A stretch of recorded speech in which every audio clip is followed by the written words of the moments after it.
Hey, Shalom, Sister Kate here. I am down by the ducks. I guess I could get them in the picture for you. They're going to be right back there in the background. And I wanted to talk to you about this fire thing. The fires in Oregon have hit and hit hard. Those people there only had 18 hours between a idyllic picture, like what's behind me, and then a raging inferno. They were evacuated in 18 hours. That's how fast that fire developed. So, 3 lessons for us to learn from their experience. One is be prepared. Be prepared. It's the Girl Scout motto, it's the Boy Scout motto, it's a prepping motto, but it's not just words. You actually have to think about things you need to be prepared for. And this is another perfect example, just like some of the other natural disasters that have hit our country in the last 10 years. 18 hours is not a lot of time to decide everything you want to save and everything you're willing to let burn, right? You should have already packed somewhere. We have ours on a fireproof case, all your relevant, important documents. But in this case, with this fire raging through, you may not have anything left, right? Your house may burn to the ground. That means, what photos do you want to save? What mementos do you want to save? And for us who have pets, what pets are you going to save?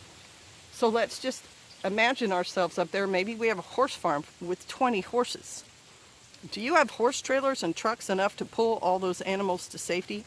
And if you don't, what are you going to do? Are you going to relocate them? Are you going to load 4 of them at a time and drive so far and then come back and then load up another 4 and drive to the, the safe place and unload them and then come back? I mean, some people would absolutely do that. Some people are not able to do that. They wouldn't have time because there's other mitigating circumstances, like they got to go get grandma from the nursing home. You need to think about these things for yourself. You need to think, what am I going to take, and what am I willing to leave, and how am I going to take it? So another, for instance, is those guys out there. You're probably not, it's going to be hard for you to see them now because they're way, well, I'm not even looking at them. Yeah, they're over in there. Whoa. No? Is that right? Yeah. In the morning, they're all in that little house that I made for them, right? You guys have seen the little house right there?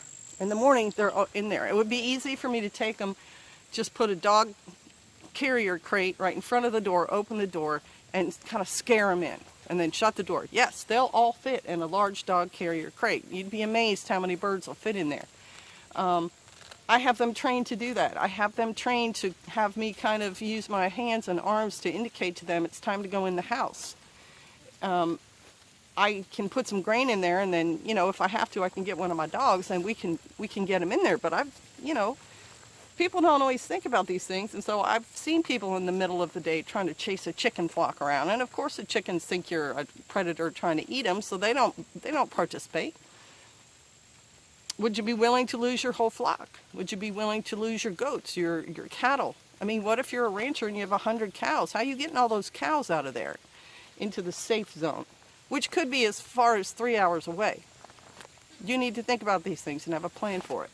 Personally, I think I would just release my open the fences on my cattle and just let them take their chances, and hopefully when it's all over I can recover some of them. I may not. So that's the first thing. Second thing to think about is, what is your bug out location? Who do you know who said, yes, you can bring your 100 horses to my farm? And if you don't have anyone like that, what's your plan? Are you going to a campground? If you're going to a campground, do you have a tent and cooking utensils and fire starting utensils and sleeping bags and everything already packed, ready to go? Do you know where those things are in your house so you can pack them? If you're going to a hotel, do you have money, credit card, checks, whatever, to pay for your hotel stay? Do you have your change of clothes and, again, all your valuables with you? Do you have a vehicle that can get you there?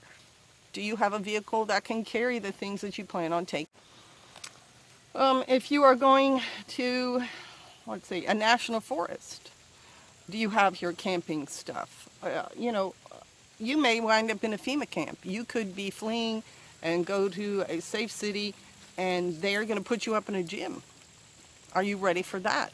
So this is all part of, you know, your bug out plan. And then the third thing is, do you have the intestinal fortitude to rebuild? Because if, and I use myself as an example, if a fire roared through here, Yah forbid, what would be left would be, you know, some fence poles and some fence panels. That's probably about it. I was talking to Pastor about this after a fire, like a year or two later, you know, stuff starts to regrow. And so I said, wow, the whole place would be a really good goat pasture. We could use the fencing that's here, get more goats, put them in there, and because the whole thing would not have many trees, all of it could be pasture. So we can have a really huge goat herd. We could also rent out pasture to people. And I said, we could buy another shed, just like these guys. We could have it lugged out here and set down, and we could start over. Because we came here with nothing, and we've built it up with nothing, so we know how. Wouldn't be easy, but we could do it. And so you have to be able to pick yourself up and dust yourself off and keep going when something like a devastating fire rips through your area and burns everything to the ground. If you don't do that, you're going to be that guy at the end of the bar drinking a beer every day, doing absolutely nothing, just getting drunk and crying into that beer. That's not a pretty sight.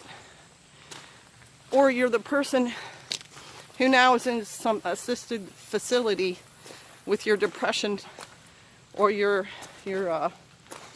it's probably just going to be depression from the event, unable to do anything for months and months and months. But that's not a good way to live. That's not very healthy for you. It's not healthy for your mindset. So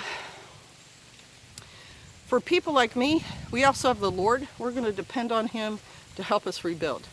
It makes things easier to know that you've got a friend. And my last point, which is kind of like an asterisk, it's a PS, is the news now is that the federal government is looking into and has reason to believe that some of these fires in the West have been set in a coordinated event, that they've captured several arsonists in the act of setting these fires.